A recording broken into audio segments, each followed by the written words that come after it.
तस्तौसा news की खबर पर एक्शन। अहम खबर से आपको आगाह कर रहे हैं नवाही कस्बा सोकड़ से, जहां तस्तौसा न्यूज़ की खबर पर एक्शन ले लिया गया।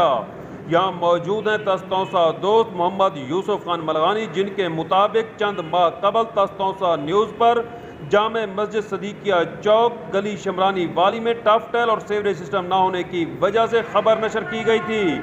यहाँ पर आमदो रफ्त के शदीद मसाइल का सामना रहता था मकीनों को, जबकि एक स्कूल होने की वजह से तलबा बरादरी को आमदो रफ्त में भी शदीद मसाइल का सामना था।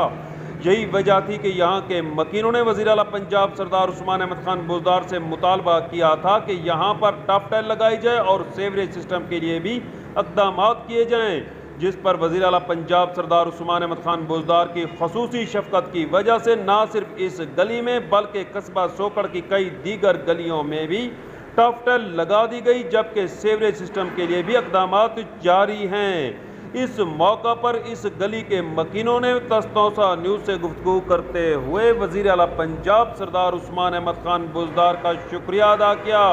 उन्होंने मुतालबा किया है कि दीगर गलियों में भी ये सहूलियात मुहैया की जाएँ। मोहम्मद यूसुफ मलगानी के साथ सुहेल शहजाद, तस्तौसा न्यूज़, कस्बा सोकड़, तौसा शरीफ।